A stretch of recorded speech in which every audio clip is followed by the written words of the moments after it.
प्रतिलेखन संख्या 4 एवं 5, स्पीड 100 वर्ड्स पर मिनट, ड्यूरेशन 10 मिनट, स्टार्ट। महोदय, कोसी नदी जिसे शोक और दुख का सूचक माना जाता है, इस वर्ष फिर अपने प्रकोप से महान हानि का कारण बनी। अब इस नदी पर काबू पाने और इसकी उपद्रवी लीला समाप्त करने के लिए भी योजना तैयार हो गई है। इस योजना की रूपरेखा तैयार हो चुकी है और निर्माण का काम हाथ में लिया जा चुका है। आशा है इस योजना के निर्माण से बड़े पैमाने पर जनसाधारण को सेवाएं उपलब्ध होंगी। जब यह नया परीक्षण सफल होगा तो महान योजनाओं के निर्माण में और भारत की महान जनशक्ति के उपयोग के संबंध में हमारी जानकारी और अनुभव में महत्वपूर्ण वृद्धि होगी। औद्योगिकरण के क्षेत्र में उन्नति, उत्पादन में और अधिक वृद्धि और भारत की प्रति व्यक्ति आय में वृद्धि विचाराधीन वर्ष की कुछ महत्वपूर्ण बातें हैं। औद्योगिकरण के साथ ही रोजगार के क्षेत्र को विस्तृत करने के प्रयत्न भी बराबर जारी हैं। कुटीर उद्योगों और घरेलू धंधों को प्रोत्साहन देकर औद्योगिकरण और रोजगार में समुचित संतुलन स्थापित करने का प्रयास किया जा रहा है। यह बात सभी स्वीकार करते हैं कि यदि भारत के जनसाधारण को उदासीनता और हार मानने की भावना से मुक्त करना है तो बढ़ती हुई बेरोजगारी को दूर करने का उपाय करना होगा। इस दिशा में घरेलू उद्योग धंधे बहुत से लोगों को आंशिक या पूर्ण उपयोगी काम देकर इस समस्या का बहुत कुछ समाधान कर सकते हैं। इसीलिए पंचवर्षीय योजनाओं में पुराने घरेलू उद्योगों को पुनर्जीवित करने और चालू कुटीर उद्योगों को प्रोत्साहन देने की व्यवस्था की जा रही है। पैरा, विदेशी मामलों के क्षेत्र में हमारी सफलता और भी अधिक है। हमारी नीति, जिसे मैं सक्रिय और स्वउद्देश्य तटस्थता की नीति कहना चाहूंगा, वास्तविक व्यवहार में किसी भी देश अथवा यहाँ के लोगों को अपना शत्रु न समझने की नीति है। इस नीति के फलस्वरूप हमें विश्व शांति के पक्ष की कुछ सेवा करने का अवसर मिला है। हम प्रसन्न और आभारी हैं कि संसार के राष्ट्रों में भारत का स्थान इतना ऊंचा है। इंडो चीन निरीक्षण और नियंत्रण अंतरराष्ट्रीय आयोग की अध्यक्षता हमने स्वेच्छा से स्वीकार की है और हमारे नागरिक यथासाध्य उस देश में शांतिपूर्ण निर्वाचन संबंधी समस्याओं का सामना कर रहे हैं। हम सभी राष्ट्रीय अथवा अंतरराष्ट्रीय समस्याओं का निपटारा शांतिपूर्ण ढंग से चाहते हैं। मुझे बहुत प्रसन्नता है कि भारत में फ्रांसीसी बस्तियों की समस्या शांति और सद्भावना के वातावरण में सुलझ सकी है।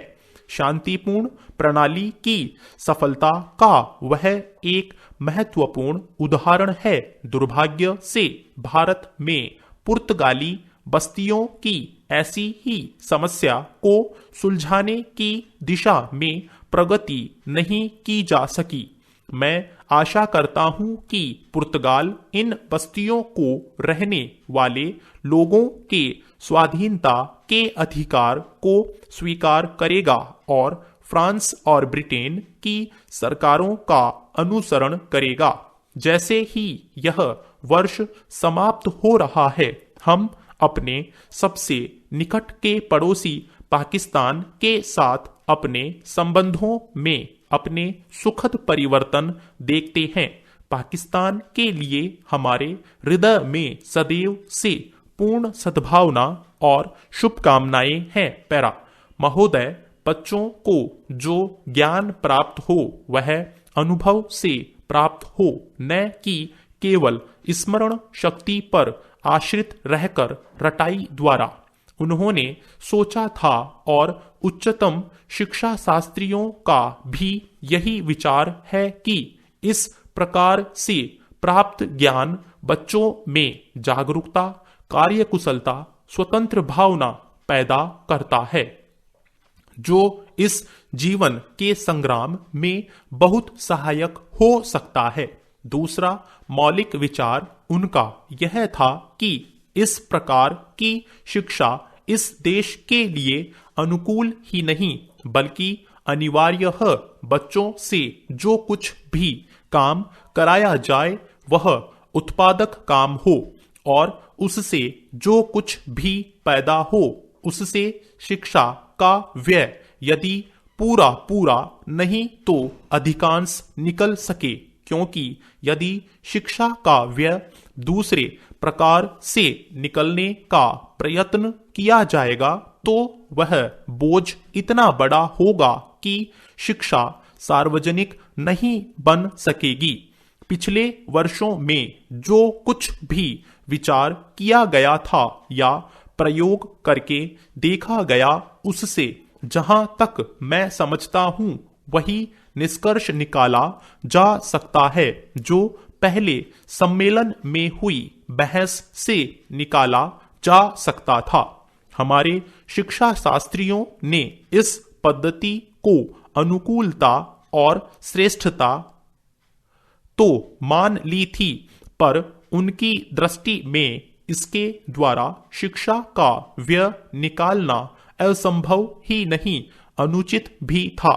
प्रयोग से देखा गया है कि इस पद्धति की उपयोगिता है और इससे पूरा नहीं तो अधिकांश व्यय निकाला जा सकता है।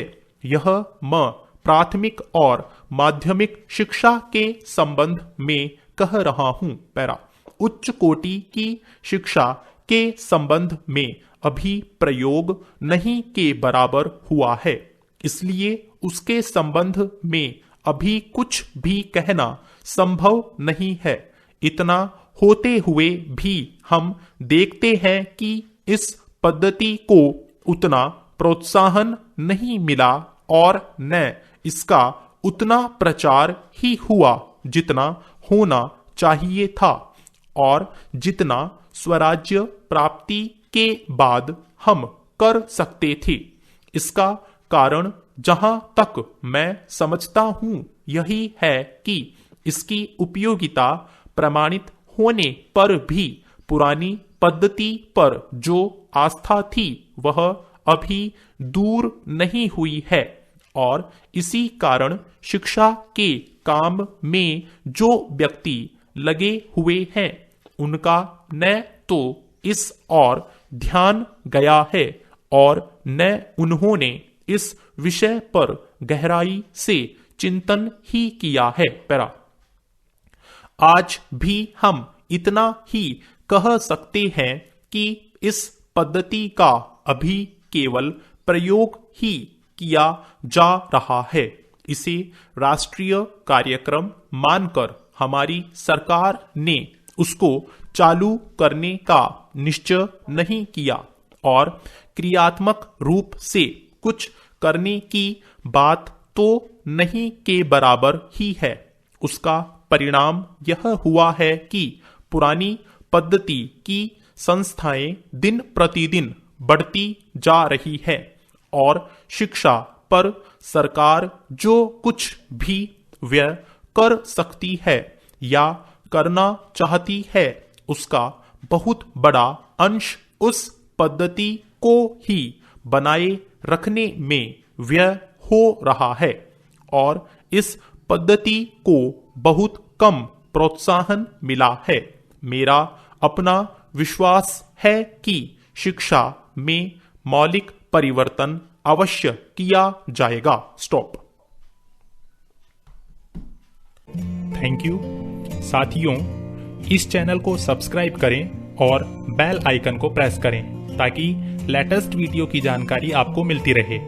गति बढ़ाने के लिए नियमित अभ्यास करें। इस चैनल पर 80, 100, 120, 140 और 160 शब्द प्रति मिनट की गति से डिक्टेशन उपलब्ध हैं, जिनका आप स्वयं भी लाभ लें और अपने मित्रों को भी शेयर करना न भूलें। डिक्टेशन अच्छा और बुरा लगा तो लाइक और डिसलाइक अवश्य करें।